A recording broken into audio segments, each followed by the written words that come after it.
Quand il ne s'agit pas d'un phénomène météorologique, un vortex, c'est quoi?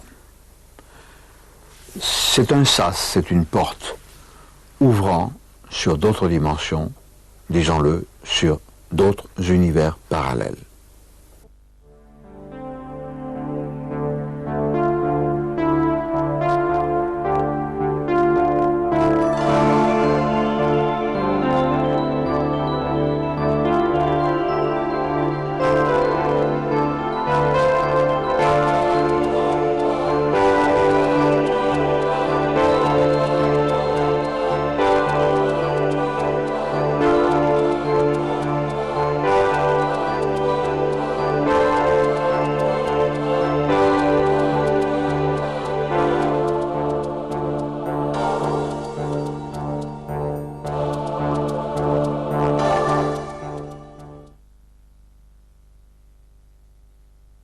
Les vortex, les phénomènes liés aux univers parallèles abondent dans la science-fiction.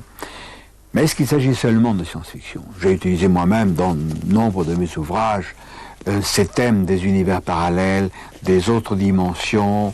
Nous pourrons y revenir le cas échéant. Pour nous informer, nous nous sommes rendus aux Presses de la Cité à Paris et nous avons été les hôtes de Martin Soliren et Bianca von Heroth aux éditions Vaugirard.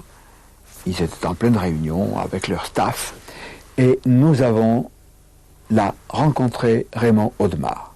Raymond Audemarre, tu es un vieux de la vieille de la science-fiction, tu as fait des critiques littéraires depuis très longtemps, tu es un adaptateur, tu travailles d'ailleurs sur des bouquins tels que ceux de Blade, le fameux héros, n'est-ce pas, dirigé par Gérard de Villiers.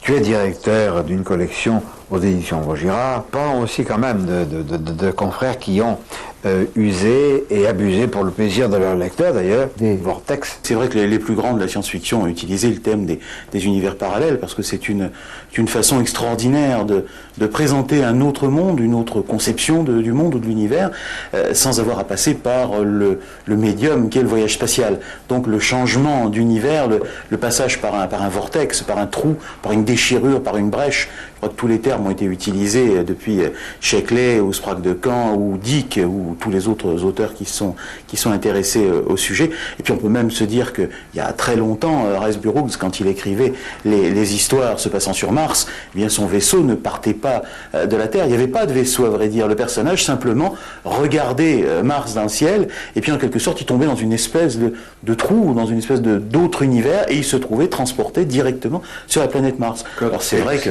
Voilà, et c'est vrai que c'était extrêmement facile. C'était un petit peu utilisé à l'origine, je crois, comme une facilité, parce que bon, ça évitait de se poser des questions sur le voyage. Voilà, tout à fait. Mais d'autres auteurs beaucoup plus récents, comme Sprague de Camp avec De peur que les ténèbres, utilisent le thème de façon vraiment assez extraordinaire, puisque son personnage, qui est un professeur d'université, tout simplement, un jour, il tombe dans une sorte de trou, et ce trou est un trou temporel, puisque le vortex ou la possibilité de sortir de l'univers est utilisé non seulement dans sa dimension spatiale, mais également souvent dans la dimension temporelle. Et là, il va se retrouver donc à la fin de l'Empire romain, et il va introduire le zéro dans les mathématiques, il va essayer de modifier la société, et se rendre compte que c'est pas aussi facile que ça, quand on est tout seul, de modifier toute une société. Alors, le domaine des univers parallèles, le domaine de ces sas, ces portes vers ailleurs, on peut dire que ce n'est pas que du domaine de la science-fiction. C'est-à-dire ça a été vraiment, on peut dire, extrêmement exploré par les auteurs de science-fiction, dont toi. Ça vient aussi, je pense, de beaucoup de traditions, de beaucoup de légendes, avec des gens qui disparaissaient, qui réapparaissaient, et finalement on peut se poser la question de savoir sur quoi sont fondées toutes ces légendes. La science-fiction, en fait, a beaucoup utilisé les idées qui flottaient un petit peu dans l'air. Elle a utilisé aussi beaucoup la mythologie, elle a utilisé beaucoup les légendes, les traditions, et finalement on s'aperçoit que du moins c'est une impression, que cette idée de passage entre des univers parallèles, cette idée finalement de vortex, de brèche, de trou et autres, comme les termes sont utilisés, eh bien, elle a des résonances dans la réalité, elle a des résonances dans la légende, mais également dans la réalité. On l'a vu dans certaines apparitions ou dans certains phénomènes qui sont liés au phénomène OVNI, et certains auteurs ont pas mal d'ailleurs réfléchi sur ce point, entre le phénomène OVNI et les univers parallèles. Je pense à Jacques Vallée en particulier. Et c'est vrai qu'il y a eu des épisodes, il y a eu des disparitions pour le moins mystérieuses qui peuvent laisser supposer qu'il y a quelque part des zones, des sas qui permettent d'accéder à un univers ou à un autre. Il y a quand même une affaire qui, moi, m'avait assez fasciné. C'était entre le milieu et la fin des années 70. C'était l'affaire du caporal Valdés, c'est-à-dire ce Chilien qui a disparu au cours de manœuvres, si mes souvenirs sont exacts, ils sont quand même un petit peu nébuleux, et puis qu'on a retrouvé un jour ou 2 jours plus tard. Un quart d'heure. Ou un quart d'heure plus tard, et il avait vécu, lui, plusieurs jours. Sa barbe avait poussé, et il était complètement ébahi, peut-être pas autant même que ses compagnons, de se retrouver un quart d'heure après son départ, alors que lui avait finalement vécu ses journées physiologiquement. L'affaire du caporal Valdés est une affaire parmi d'autres touchant aux univers parallèles. Les vortex font partie de notre réalité.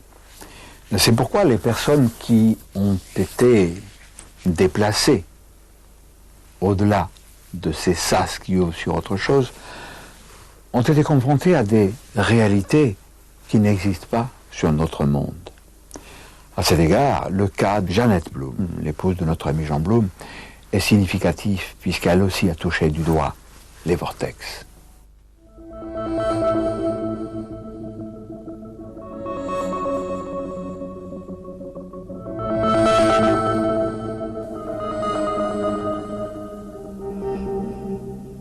Jeannette Blum, nous sommes à Cuisa. Vous étiez à l'époque, en 1985, secrétaire médical.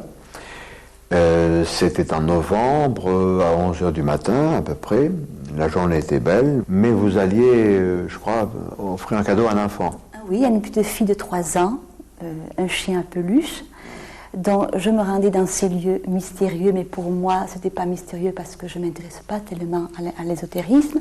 J'allais là-bas, disons, franchement, faire plaisir à une petite fille. Est-ce que cette route, vous l'aviez déjà empruntée ou... Je l'avais empruntée une fois, mais de nuit. Je ne connaissais pas l'endroit. Bon, j'allais dans cette ferme, bien sûr, je savais très bien qu'elle était située sur un promontoire, dont je la voyais très bien de la route départementale, mais je ne connaissais pas l'environnement. Ça, je savais très bien que c'était isolé, boisé, et c'est tout. Je roule à peu près 30 à l'heure, et d'un seul coup, pourtant j'accélérais, ma voiture vraiment a stoppé. Vraiment, je ne pouvais pas du tout avancer. Et plus j'accélérais, les roues patinaient, ça faisait un bruit terrible. Et donc, je suis sortie de ma voiture et avec mes mains, j'ai enlevé tous les cailloux possibles pour pouvoir avancer. Et là, à ce moment-là, je vois une ferme sur ma droite, une belle ferme construite avec des pierres apparentes de couleur ocre. Les fenêtres étaient grandement ouvertes parce qu'il faisait tellement bon. Et j'entendais un bruit de fond, un bruit qui ressemblait à un bruit de scie.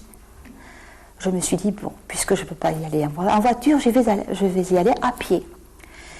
C'était pas loin, c'était peut-être à 300 mètres ma ferme. Je la voyais vraiment très bien, je la distinguais très bien.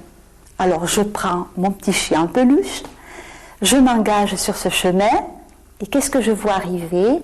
Trois chiens assez, ils étaient quand même assez, ils ressemblaient à des chiens loups, hein, ils étaient quand même assez costauds.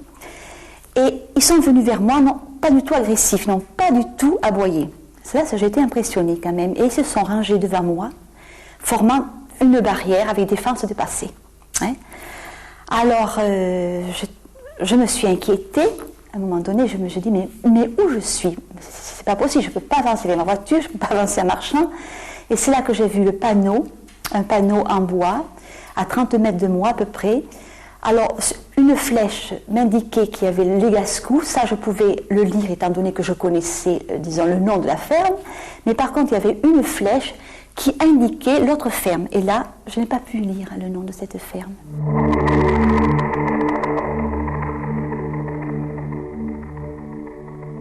Jeannette Blum, nous sommes sur le site où vous avez vécu cette étonnante aventure.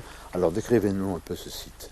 Eh bien ce site, le voilà, j'ai trouvé ma ferme ici, sur ce promontoire-là, juste en face de nous. Cette coopérative agricole où ils vendent du fromage de chèvre n'existait pas.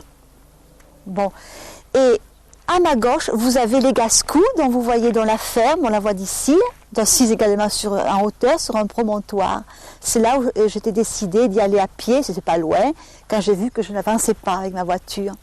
Et c'est là, à droite, que les chiens sont arrivés et qui m'ont interdit de passer. Hein. Ils ont fait comme une barrière, 3 chiens, ils ont vraiment rempli le chemin. Et donc le site n'a guère changé. Si je m'aperçois quand même que le chemin vicinal il y a toujours des pierres, il était beaucoup plus plat. Mais quand je me suis arrêtée, bien sûr, il était marécageux, hein, un peu comme aujourd'hui.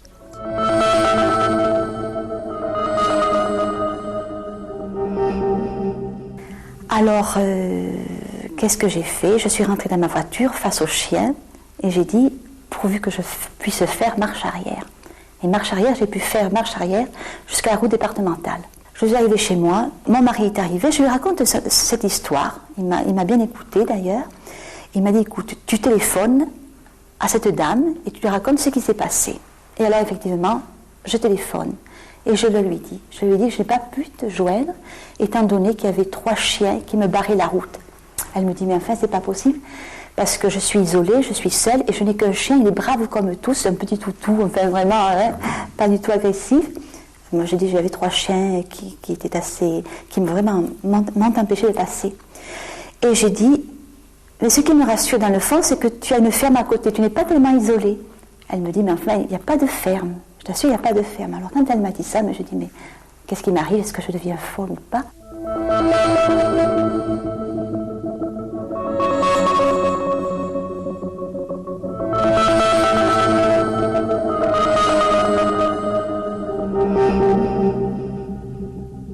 Jean Blum, ton épouse, Jeannette, a vécu une aventure tout à fait singulière. Est-ce que tu peux nous apporter des précisions? Ce qui est arrivé à Jeannette, ma femme, m'a beaucoup intrigué, interpellé, précisément parce que c'est une personne très ouverte sur beaucoup de pôles d'intérêt. Cela dit, elle n'est pas obnubilée par l'ésotérisme, elle est beaucoup moins que toi, si tu permets, ou moi par exemple. Et mon premier souci a été de nous assurer tous les deux de l'authenticité des faits. Ça veut dire que le lendemain, nous avons cherché d'abord à exclure toute possibilité d'erreur. Nous sommes allés sur le terrain, nous sommes entrés en chacun des chemins partant de cette route allant de Rennes-les-Bains à Bucarache et revenant vers Rennes-le-Château, la Val-Dieu, et il n'y avait pas d'erreur possible. Elle était effectivement sur le chemin conduisant à la ferme de notre amie Anne. Elle était où elle pensait être.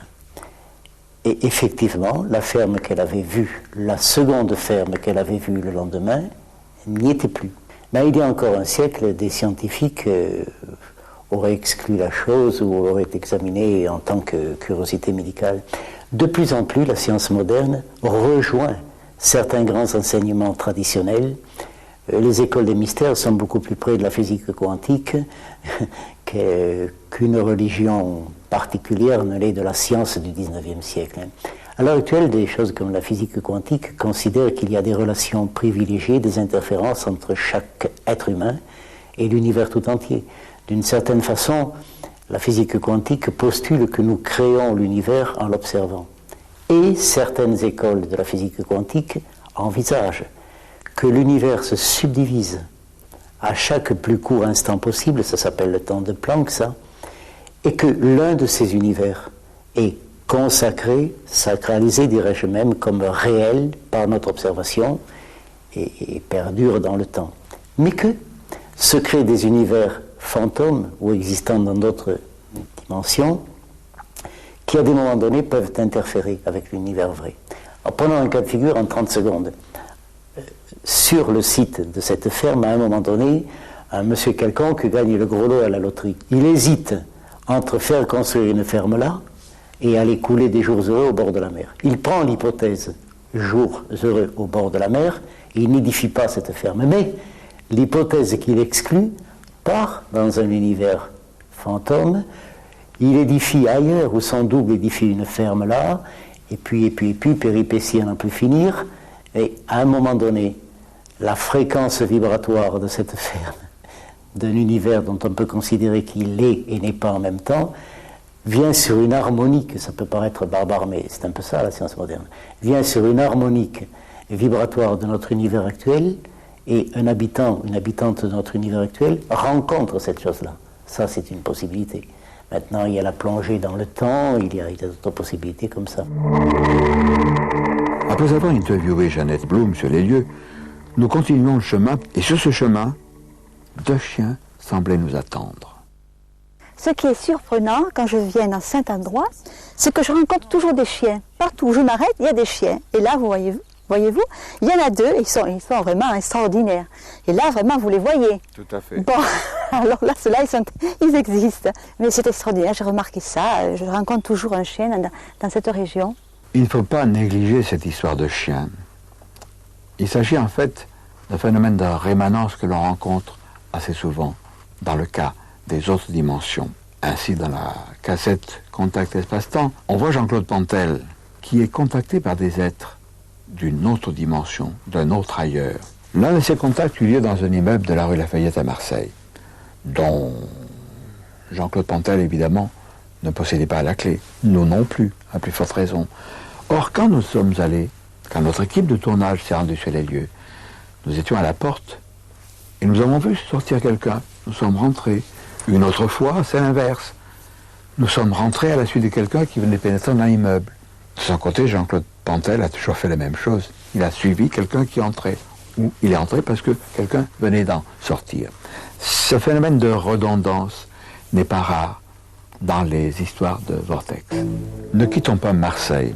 Dans cette grande ville, cette métropole régionale, existe un vortex naturel. Il est situé au niveau de l'église des Réformés, c'est-à-dire cette église qui est en haut de la Canebière. Dans ce quartier, au cours des années, voire des décennies, des phénomènes d'accès à d'autres vortex se sont manifestés. Et nous allons rencontrer une personne qui a été confrontée, Tania Anziani. Tania Anziani, nous ne sommes pas à Marseille, mais nous sommes à Mollans-sur-Ouvèze, où tu exerces ton art de cartomancienne. Voilà. Et où je fais mes peintures. Et où tu fais tes peintures. Donc nous sommes autour des années 85-86, peu importe. Et ça se passait, boulevard Eugène Pierre. Eugène Pierre. Voilà. Et je remontais toute la rue des 5 avenues.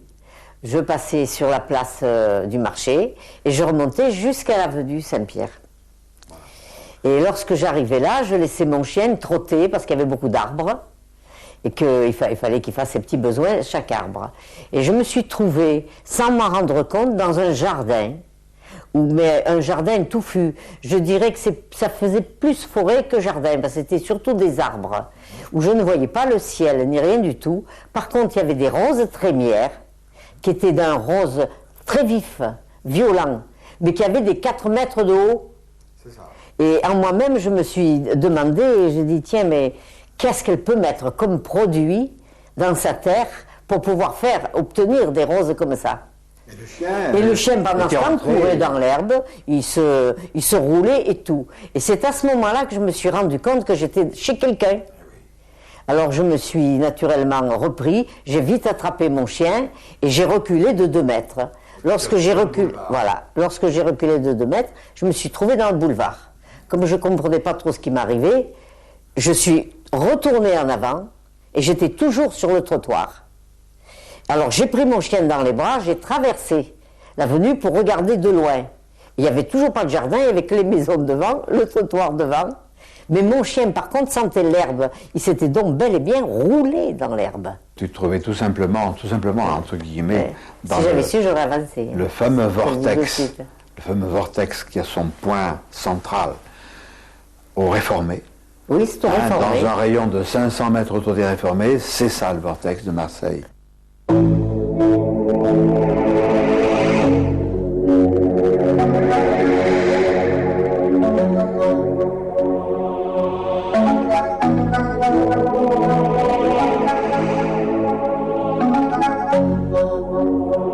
Plus près du centre de ce vortex, situé au niveau de l'Église des Réformés, deux personnes qui ne se connaissent pas ont été confrontées à une créature inquiétante.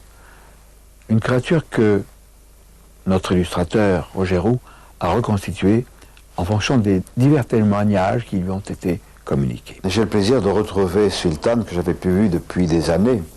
Sultane, vous êtes voyante à Marseille, vous êtes revenue assez récemment à Marseille. Et il y a bien des années déjà, pour vous déplacer, vous preniez des taxis, etc. Et à cette époque-là, vous habitiez dans un autre quartier de Marseille. Et vous aviez pris l'habitude de voyager avec un chauffeur de taxi qui se prénommait Benoît. C'est exact. Voilà, alors un soir, vous appelez Benoît, vous avez une course à faire. Qu'est-ce qui s'est passé? Nous sommes partis du 16e arrondissement de Marseille. Nous sommes descendus vers la gare Saint-Charles, pris le boulevard de la Liberté, et c'est à ce moment-là qu'il y avait un silence minéral. Nous sommes descendus la rue de la Grande Armée. En bas de la rue, le chauffeur de taxi rouspétait après une voiture qui était là, mal garée. Comme un bon Marseillais, il insulta la personne et monta sur le bord du trottoir. Et en l'insultant bruyamment. La personne s'est retournée vers nous et ce n'était pas un être humain, elle ressemblait plus à une grenouille qu'à autre chose, comme si ses yeux étaient en décalage, son nez et sa bouche aussi. C'était une femme, c'était pas un homme. Je pense que c'était une femme. Je ne peux pas affirmer puisque je n'ai pas vu le bas de son corps, mais ni la voiture, ni le personnage n'était de notre époque, ni de notre vie actuelle, ni de notre monde. Ça ressemblait à tout sauf à rien. Sultan, il faut préciser que c'était en plein été, ça. Oui, c'était en plein été, c'était au mois de juillet. Il était 8h du soir, 8h, 8h30. Et bon, à ce moment-là, il devait avoir beaucoup de monde, parce qu'au mois de juillet, il y a toujours beaucoup de monde entre le boulevard de la Liberté et les Réformés. Et là, il n'y avait personne, pas un chat, pas un bruit, rien. Du coin de la rue de la Liberté jusqu'au bas des Réformés, jusqu'au restaurant l'Adagio, il y a eu un silence minéral. Et alors vous m'aviez dit, il me semble, parce que les souvenirs, ça fait 10 ans, oui. Il me semble que vous m'aviez dit que ce qui vous avait surpris, c'est que la traversée de ce grand carrefour en haut de la Canebière s'était passée sans heurts, sans secousse. Sans secousse, comme si la voiture avait volé, comme si elle avait même traversé des maisons, parce qu'après j'étais sur place pour tomber, enfin faut faire faut tourner, et là c'est comme si on avait été tout droit jusque devant l'Adagio, c'est comme si les maisons n'avaient plus existé, ce qui est une chose complètement phénoménale. Et quand il est tombé dans cette rue, il y a eu du bruit à nouveau, beaucoup de bruit, les voitures, on entendait le bruit à nouveau.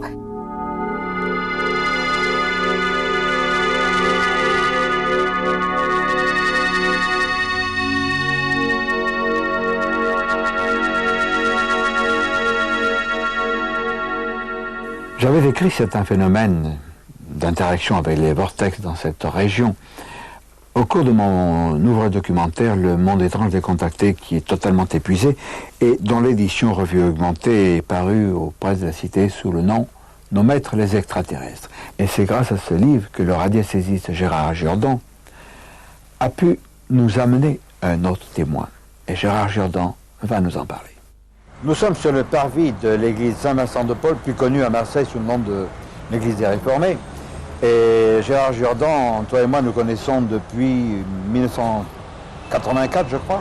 Oui. Et je voudrais que tu nous expliques ici comment tu as été amené à rencontrer le témoin que nous allons interroger tout à l'heure, que nous appelons Bernard. C'est très simple. L'été dernier, j'ai consulté une personne qui s'appelle Aude et qui me dit « je me trouve mal, j'habitais plus exactement la rue Adolphe Thiers à ses débuts et j'ai vécu des expériences troublantes. J'ose pas en parler parce que j'arrive pas à expliquer les faits. Alors elle sait que je pratique la radiesthésie, tout ça, et elle se confie à moi et elle me dit j'explique pas par la logique, ce qui peut se passer. Je constate qu'il y a des trucs qui ne vont pas dans ce secteur. Et je suis peut-être un peu folle. Elle me dit, je dis non, pas du tout, je la rassure.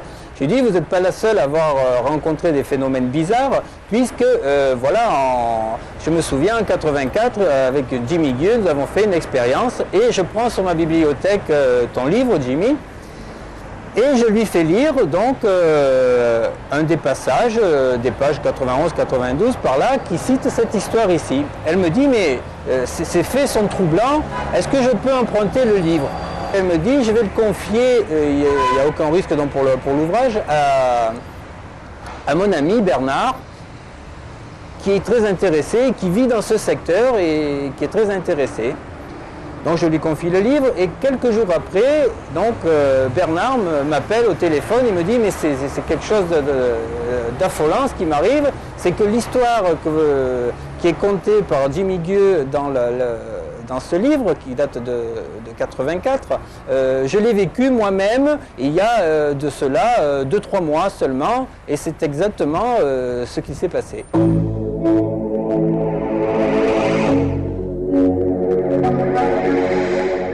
Bernard, vous avez vécu en juin 1992 une étrange aventure. Vous étiez dans le quartier des Réformés en haut de la Canebière. Où étiez-vous exactement ? Je descendais la rue de la Grande Armée. Et je suis arrivé, j'étais en voiture, j'ai stoppé en bas de la Grande Armée au feu rouge. Et à ce moment-là, une voiture est arrivée sur ma gauche, elle s'est garée sur ma gauche, à ma hauteur. Elle était seule et je ne l'ai pas vue arriver. Je pense qu'elle devait venir d'une des rues qui était perpendiculaire. Et elle est sortie, elle est venue se garer juste à côté de moi. Et puis, quand je de nouveau regardé devant moi, je me suis aperçu que la personne avait un teint un peu spécial, c'est-à-dire qu'elle était vert olivâtre. Et bon, étant dans une profession médicale, je me suis de suite dit que la personne devait être atteinte d'une maladie ou un peu spéciale, une hémocomatose. Et puis j'ai retourné la tête. Et à ce moment-là, j'ai remarqué la coiffure de la personne. Elle présentait une coiffure style afro, oui, coiffure afro. Pas cheveux boulonnés, comme on dit, mais cheveux lisses, un peu étirés, mais volumineuse. Et cette coiffure présentait dans sa couleur différents points blancs, mais blancs. C'était une femme. Je pense que c'était une femme. Hein. C'était assez massif quand même. Hein. Ce qui m'a fait un peu douter, parce que je me suis dit que c'était peut-être un travesti. J'ai remarqué qu'elle avait un nez assez busqué. Cette personne avait un nez assez busqué. Et que, surtout, les yeux avaient un aspect lumineux. Pas phosphorescent, mais lumineux, et qu'ils étaient verts, des yeux normaux, mais verts, mais lumineux. Et l'attitude de la personne était un peu penchée sur son volant, et elle ne regardait pas à droite, ne regardait pas à gauche, elle était sur son volant, et elle avait une espèce de petit mouvement comme ça. Alors là, il s'est passé une chose, le feu est passé au vert, et puis j'étais un peu, je me suis dit... Dans toute cette phase, j'étais un peu gêné d'avoir observé ce genre de choses, un peu gêné de regarder attentivement cette personne. Donc j'ai accéléré. Et à ce moment-là, en accélérant, je me suis dit, tiens, c'est bizarre, il n'y a pas de voiture. Les gens sont en vacances, je dis, mais au mois de juin, ils ne sont pas en vacances. Et à cette heure, il devrait y avoir des voitures. C'était quelle heure ? Je crois, ou c'était vers, je ne veux pas dire de bêtises, ou vers 11h, ou vers 6h d'après-midi. Mais je ne me rappelle plus, parce que... Enfin, à une heure où il y a quand même de la circulation. Oui, à une heure, à une période où il y a de la circulation. À ce moment-là, je suis arrivé sur le rond-point des Réformés, au niveau de l'église. Et là aussi, il n'y avait personne, pas une voiture. J'ai regardé à droite, j'ai regardé à gauche, pas vu une seule voiture. Et à ce moment-là, j'ai traversé le carrefour, je me suis engagé dans la rue de Fatière. J'ai senti, à ce moment-là, j'ai eu l'impression qu'on avait ouvert des fenêtres derrière moi. Et j'ai eu l'impression qu'il y avait un carrefour avec une vie extraordinaire. Et je me suis dit, c'est quand même incroyable, ça fait une seconde que t'es passé, il n'y avait rien. Et là, ça fait 3 secondes que tu es devant, et maintenant, il y a une animation impensable. Un petit commentaire sur cette manifestation curieuse, car le quartier est vide. Pourquoi? Parce qu'ils ont basculé dans une autre dimension. Et là, l'activité reprend brusquement. Pourquoi? Parce qu'ils viennent de sortir de cette zone ultra-dimensionnelle. Ils sont revenus chez nous et tout s'anime. Mais pour ce qui concerne Sultan et Bernard, il semble qu'il y ait eu des séquelles physiologiques. Nous allons en parler. Il faut dire, Sultan, c'est que vous avez revu ce chauffeur de taxi, oui. Et il y a eu certaines transformations dans sa personne. C'était un homme, je sais pas, il avait une soixantaine d'années, les cheveux blancs, quand vous me l'avez présenté après l'incident. Et après, il y a eu autre chose. Oui. Qu'est-ce qui s'est passé? Alors, entre 1983 et 85, je pense que je l'ai rencontré septembre 85, cet homme avait rajeuni.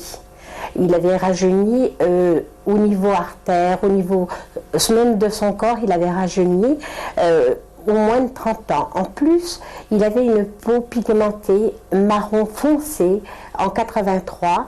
Et comme nous l'avons vu dans mon ancien bureau, il avait une peau plus claire. Et il avait la peau complètement lisse. Il n'avait plus une trace sur le visage. Vous avez des personnes qui vieillissent plus que d'autres. Mais alors, dans votre cas, il est vrai que... Moi, je viens de vous revoir tout à l'heure, là, avant de passer dans la caméra.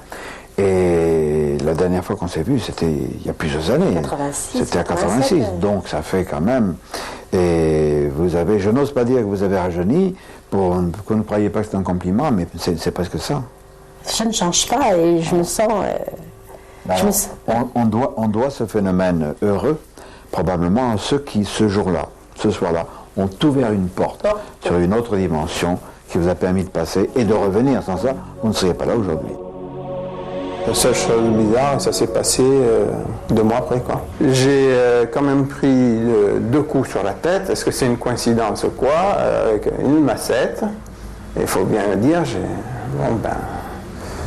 suis encore là, hein. Je ne dirais pas exactement comment ça s'est passé, mais ça m'a un peu surpris d'être aussi résistant. Je ne veux pas entrer dans les détails. Voilà. C'est une agression que vous avez subie? Oui, c'est une agression. J'ai subi une agression. J'ai reçu 2 coups sur la tête. Et j'ai été quand même surpris de résister à cette agression, quoi.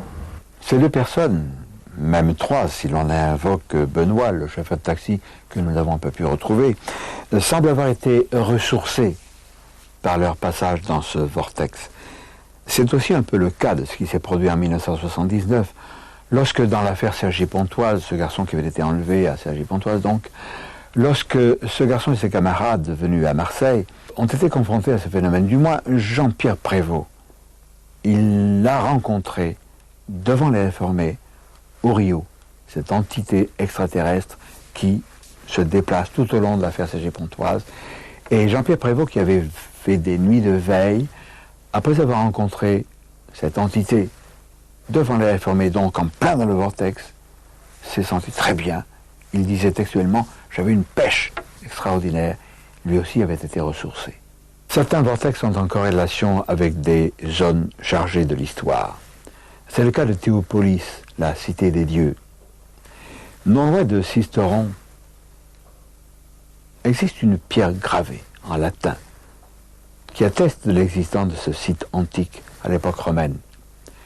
Et Roger Coréard, qui est un érudit, qui est un peu la mémoire de ce lieu étrange, nous lui avons demandé d'être notre guide et nous allons le suivre.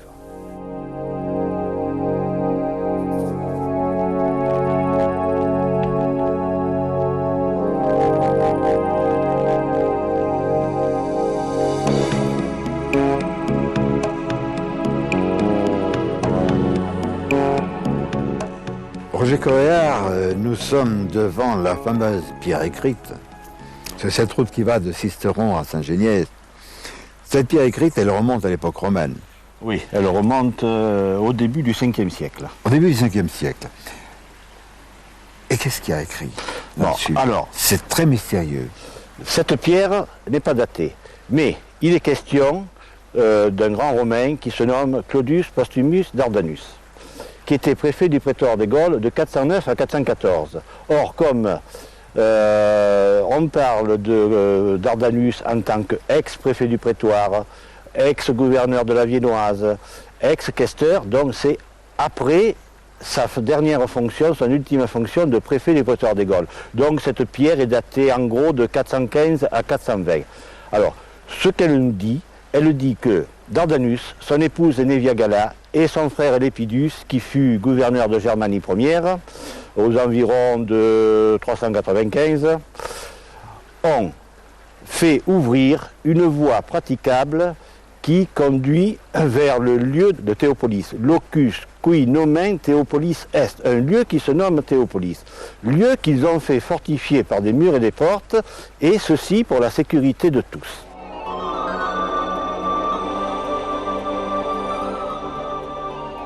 Ce tableau, présent dans une église de la région, est, d'après Roger Coréard, une représentation de Théopolis.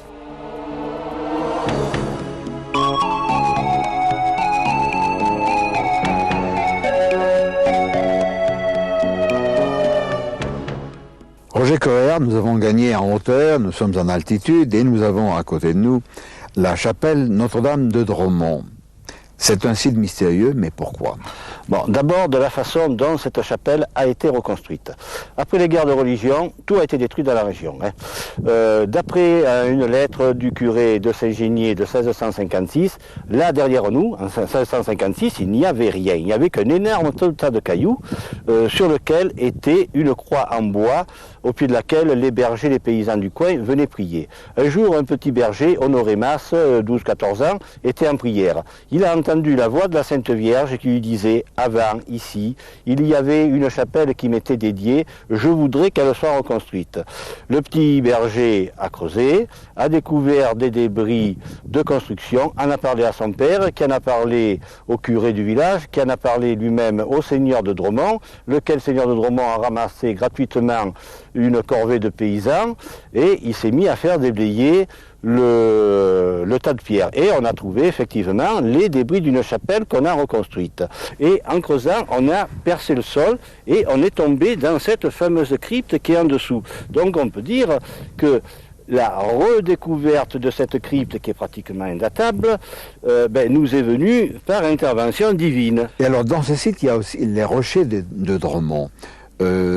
Cet énorme effondrement entre deux masses de roc qui ressemble à un serre-livre. Oui, un serre-livre, voilà. Exactement, oui. Bon, alors on peut supposer, vu les énormes éboulis de rochers qui sont en dessous, en direction du torrent du Vinçon, parce qu'on a une déclivité de 60% et un ravin qui est à 300-400 mètres de profondeur, où coule le torrent du Vinçon. Alors, vu d'en bas, ou vu d'en haut, peu importe, on a l'impression qu'il y a eu un effondrement entre les deux. D'abord, des géologues m'ont dit qu'il y avait très certainement un sommet qui reliait les deux. Bon, il y a 10 000 ans, il y en a 2000 ou il y en a 1500, on l'ignore totalement. Mais le fameux locus qui nomen Théopolis est, dont parle la pierre écrite de Dardanus, c'est-à-dire un lieu qui se nomme Théopolis, moi je pense que c'est plutôt les rochers de Dromont. Vu l'importance mystique, ésotérique de ce rocher, c'est là que je place Théopolis.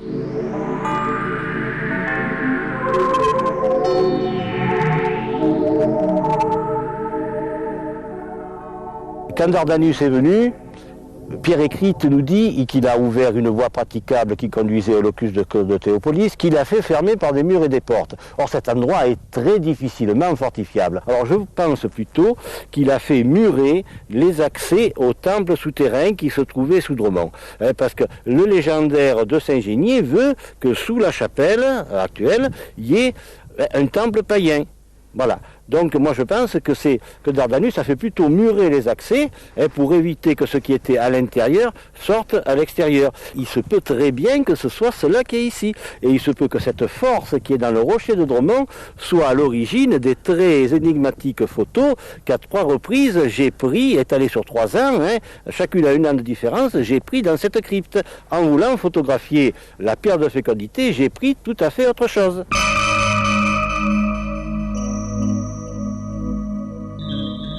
C'est dans cette crypte que Roger Coréard fut directement confronté à un phénomène étrange relevant des vortex. Le seul homme qui parle officiellement, je dis bien officiellement, de la pierre de fécondité, c'est M. Pierre Colomb, qui a écrit un magnifique livre, Sisteron et le pays cisteronné. Bon, Pierre Colomb, c'est celui qui nous a sauvegardé la forteresse de Sisteron après le bombardement du 15 août 1944. C'est celui qui a fait restaurer cette chapelle et une dizaine de chapelles tout autour. Hein. Alors, il a dans son livre, il parle justement de cette pierre de fécondité, et c'est le seul qui parle de cette pierre. Il ne dit pas pierre de fécondité, il dit ce bloc de roche que des mains et des lèvres ont poli, peut-être que des femmes venaient demander là des garçons vigoureux pour conduire les troupeaux hérissés de béliers dont le souvenir hante les chapiteaux énigmatiques de la crypte. Alors ces photos, tu les as prises comment? Alors voilà. La première, septembre 90, j'ai voulu prendre la crypte de l'extérieur. Donc je me suis mis à genoux, hein, à l'extérieur, j'ai pris mon appareil que j'ai passé à hauteur de moi, hein, au pif, et j'ai visé le fond de la crypte. Donc j'ai visé la pierre. Et il ne m'est pas sorti cela.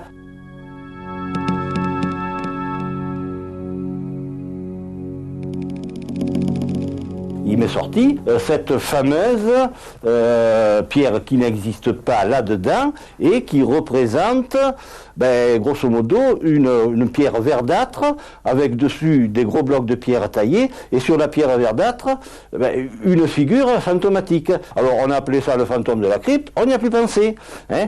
Et l'année suivante, donc en 91, au mois de juillet ou août 91, j'ai voulu donc reprendre à nouveau la crypte, et cette fois, je me suis mis ici. Voilà, ici. Paf, j'ai pris ma photo, toujours avec le même appareil. Et à ce moment-là, il m'est ressorti la même figure fantomatique, exactement dans les mêmes détails, mais plus loin, au lieu d'être, alors qu'elle aurait dû être plus près, puisque en définitive, j'étais bien 1,50 m plus près de la pierre. Mais cette fois, la silhouette apparaît plus loin. Bon, alors cette fois, j'ai quand même été assez troublé. Et l'année suivante, j'ai repris la même photo, j'avais plus de flash pour mon ancien appareil, j'ai pris un jetable, et cette fois j'ai pris la même photo de la même condition. Et vu que le champ était plus grand, il m'est toujours apparu cette figure fantomatique.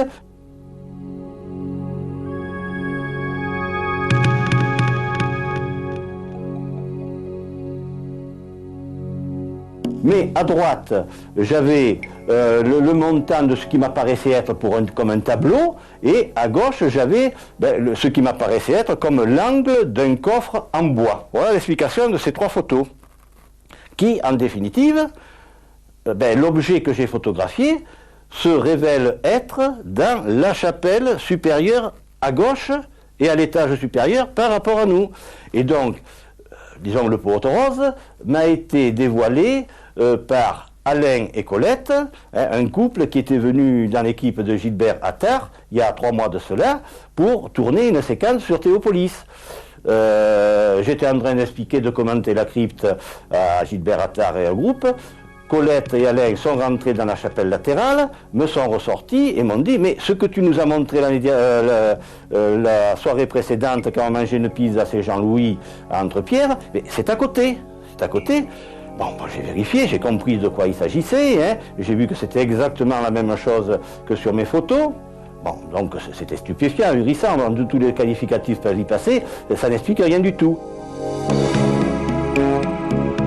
Ainsi, en prenant une photo de la pierre de fécondité, Roger Correa a obtenu un cliché d'un endroit situé à l'étage au-dessus.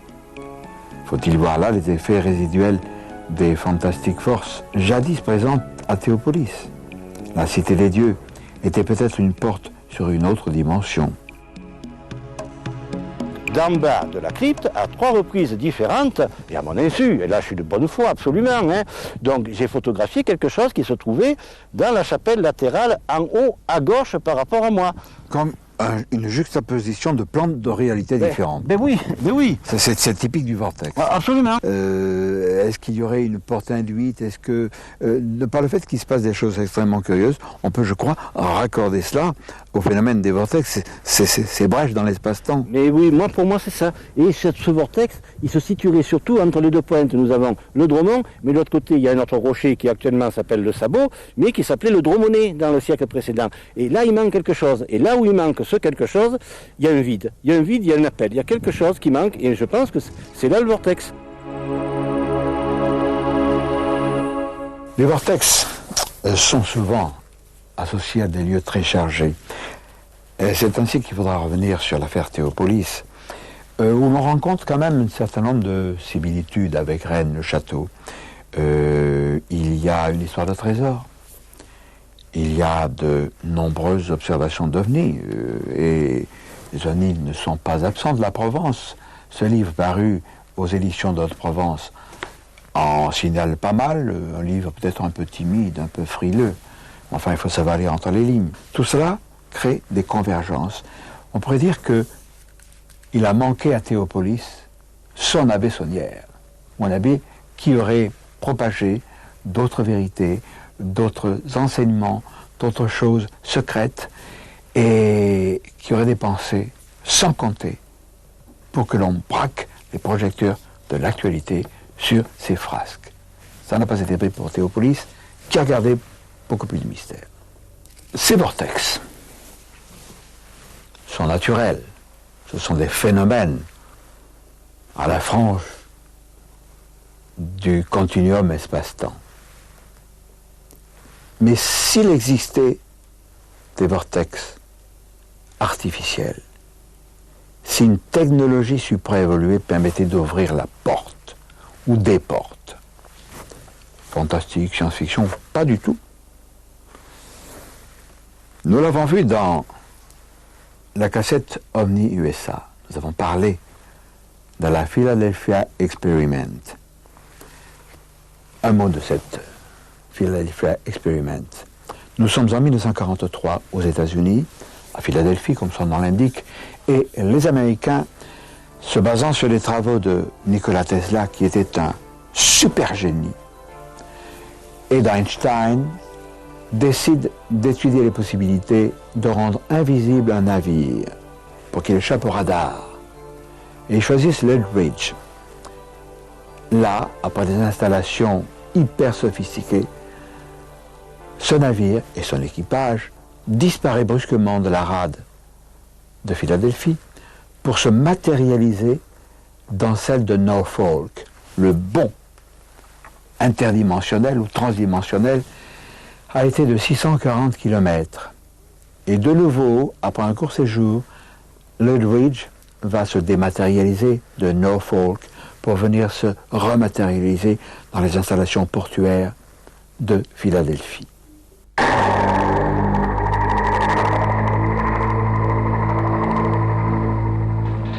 Alors je vais vous demander ici d'accrocher vos ceintures, de tenir compte que le vrai peut quelquefois n'être pas vraisemblable.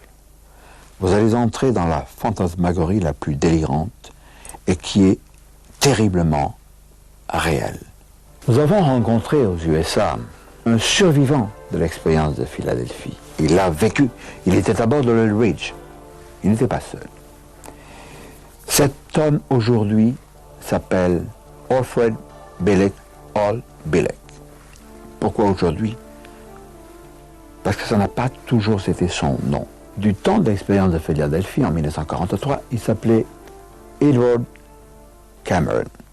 Nous verrons plus loin pourquoi et comment il a changé de nom.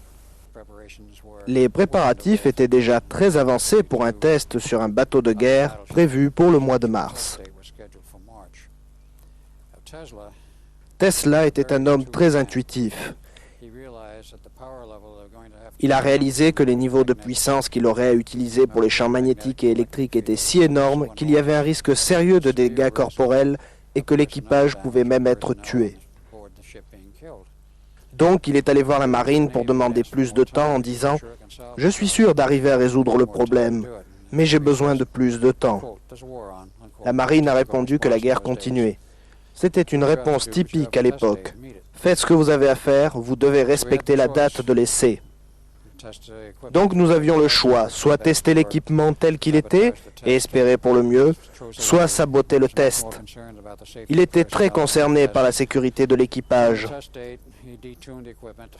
Donc, le jour du test, il mit le matériel en marche et rien ne se passa, à part quelques lampes qui éclatèrent parce qu'elles étaient mal chargées. Il dit que le test était un échec. Il y avait un homme très doué qui s'appelait le docteur Joseph von Neumann. Donc le docteur von Neumann devint le nouveau directeur et dit immédiatement à la marine que ce serait trop long de trouver ce qui n'allait pas et qu'il préférait reconcevoir le système en entier. Alors dans cette affaire, il y a une image qui émerge, c'est celle de John von Neumann, qui est un scientifique de très haut niveau puisqu'il devait travailler ensuite à l'opération de la bombe atomique à Los Alamos. Von Neumann va écarter Tesla.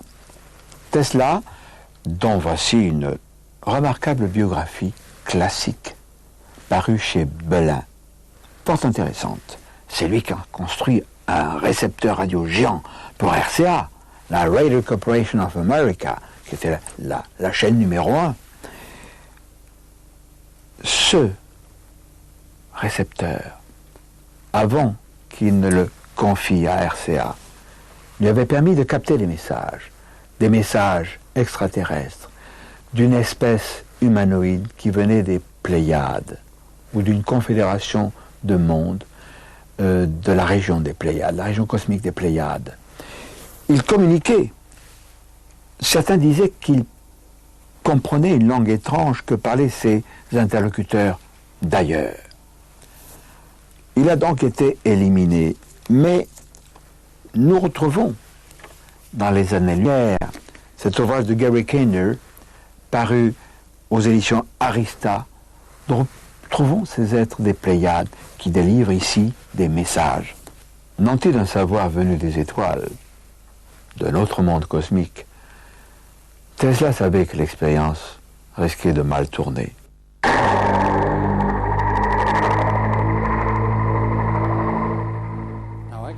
J'étais monté à bord avec mon frère Duncan Cameron. Je ne m'appelais pas Al Bielek à cette époque, mais Edward Cameron. J'étais né le 4 août 1916, Duncan en mai 1917. Notre père était Alexander Duncan Cameron Sr., qui était lui aussi dans la marine. Nous étions à l'intérieur du poste de contrôle, derrière un blindage en acier. Les portes aussi étaient blindées. Tout a été normal pendant 30 secondes, et puis nous avons vu les tubes électroniques éclater par vagues. Il y en avait 3000 pour contrôler les bobinages générant les champs. Avec l'interrupteur principal, nous avons tenté de couper l'alimentation, mais les manettes étaient figées et nous n'avons pas pu les bouger. Les conditions se sont aggravées dans le poste de contrôle et nous avons décidé qu'à ce moment, il était temps de partir. Nous avons ouvert la porte blindée et couru dehors. Sur le pont, les marins paniquaient, mais personne n'était encore incrusté au pont à ce moment-là. Tous les deux, nous avons eu un éclair de génie. Sautons par-dessus bord. Nous sommes passés au travers d'un étrange phénomène qui ressemblait à un tunnel avec des éclairs de lumière ou quelque chose de ce genre-là. D'après ce que nous avons pu estimer, cela a duré 2 minutes. Nous nous sommes relevés sur de la terre ferme, pas dans l'eau, de nuit, dans une sorte de périmètre militaire. On savait qu'on était sur une sorte de base militaire. Des hommes de la police militaire nous ont amenés dans un bâtiment où nous avons pris un ascenseur. Nous avons descendu plusieurs niveaux vers une installation souterraine. Les portes de l'ascenseur se sont ouvertes et nous avons été accueillis par un civil. Il nous dit alors « Bienvenue messieurs, je vous attendais. Je suis le professeur von Neumann. » C'était en 1983, comme nous nous en sommes rendus compte plus tard. J'ai demandé « Qui êtes-vous » ? Vous ne pouvez pas être le docteur von Neumann, car il est beaucoup plus jeune et nous l'avons quitté il y a à peine 1 heure. Il nous a répondu « Nous ne sommes pas en 1943, mais 1983, 40 ans plus tard, et je suis le même homme plus âgé de 40 ans. » On était là depuis 12 heures quand il va nous parler. « Messieurs, nous devons vous renvoyer vers l'Eldridge. » Je lui demandai comment il allait faire ça. Il a répondu « Nous avons une maîtrise totale de l'espace-temps ici, au projet Montauk. Vous devez retourner là-bas et détruire l'équipement, car nous ne pouvons pas le contrôler d'ici. Les générateurs fonctionnent toujours sur l'Eldridge, et il est coincé dans une bulle de l'hyperespace.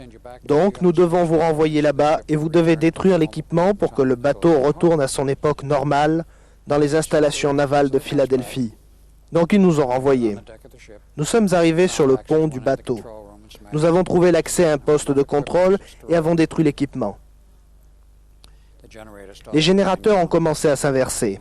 On a su que c'était terminé à ce moment-là. On est sorti du poste de contrôle pour retourner sur le pont. Et c'est là que nous avons vu les 2 hommes incrustés dans le pont de métal et 2 autres mélangés au blindage. Un 5e avait la main prisonnière dans l'acier. Je suis passé au-dessus de l'un d'eux qui avait la tête et les bras qui sortaient du métal. Duncan a vu toute cette panique, ces gens mélangés à l'acier, et il m'a regardé l'air de dire « Viens avec moi ». Alors il a sauté et a disparu. Les champs ne s'étaient pas encore effondrés, et il est retourné en 82-83 au projet Montauk. Suite à cette aventure, Edward Cameron va rejoindre le professeur von Neumann à Los Alamos en juillet 1944. 3 ans plus tard, le 4 juillet 1947, il va être arrêté, Cameron, accusé d'espionnage. C'est faux, bien sûr. Mais on l'élimine. Et il va connaître à ses dépens que les technologies de manipulation de l'espace-temps sont aux mains des militaires. Il en aura la preuve, car il va être précipité au Montauk Project, qui est situé à Long Island, qui est une île pas loin de New York. Et là, c'est le fantastique qui l'attend. Donc on m'a emmené à Montauk. Il y avait une base navale là-bas. Après plusieurs heures, on m'a dit de rester debout sur un cercle, dont on parle dans le livre sur Montauk. J'étais entouré de militaires qui m'ordonnaient de ne pas bouger. Il y avait 75 personnes armées autour de moi. Et puis soudain, je n'étais plus là. J'étais de retour au projet Montauk de 1983 dans les souterrains. Von Neumann me dit « Je n'aime pas ce qui va se passer. Ils vont vous renvoyer en arrière dans le temps, effacer votre mémoire et vous mettre dans une autre famille. Vous allez tout recommencer avec une nouvelle vie. Ils ont l'espoir que vous ne vous rappellerez jamais de ce qui s'est passé et que disparaîtront la mémoire et la personnalité d'Edward Cameron. » Cameron est renvoyé dans le passé. Il régresse, il a 1 an. Et il est pris en charge par une famille qui ne s'appelle pas Cameron, mais qui s'appelle Bilek. C'est là qu'il va devenir Bilek. Il a 1 an. Vous imaginez, une technologie de translation dans le temps. C'est pas de chez nous. Dans cette étrange affaire, l'attitude de Tesla est celle d'un homme sage. Les contacts qu'il a eus avec les Pléiadiens, bien sûr, il ne s'appelait pas comme ça, c'est nous qui avons donné les Pléiades, le nom à cette constellation, semblent être des êtres soucieux de nous éviter quelques problèmes graves, puisqu'il a tenté de sauver l'équipage de l'Eldridge. Il y avait donc, semble-t-il, 2 influences. L'une bénéfique, Tesla, qu'on a écarté, et d'autres. Est-ce qu'il s'agissait des gris? Je n'en sais rien. Mais une influence négative s'est manifestée qui a fait prévaloir des recherches militaires sans trop se soucier de sauvegarder ceux qui y participaient dans l'expérience de Philadelphie. Et tout ceci lié à des déplacements dans l'espace, mais aussi dans le temps. Et c'est ça qui nous gêne. Oh, on prend un avion, on prend un bus, un taxi, on s'en va en voyage. Mais dans le temps.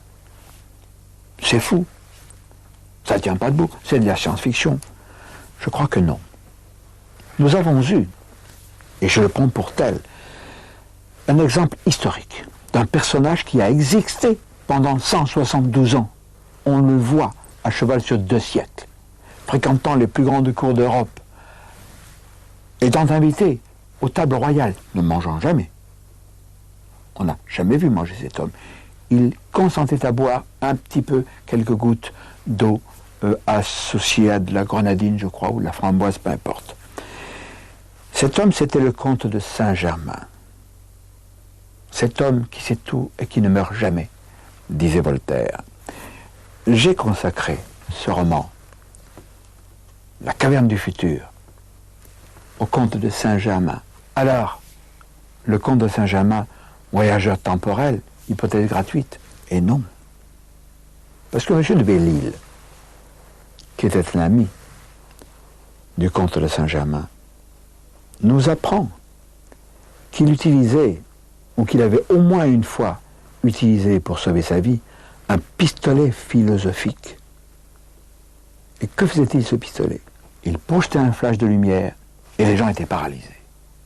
Cette arme que tous les arsenaux du monde recherchent, une arme paralysante, nous sommes certains, nous les chercheurs, j'allais dire parallèles. Non, nous sommes à l'avance.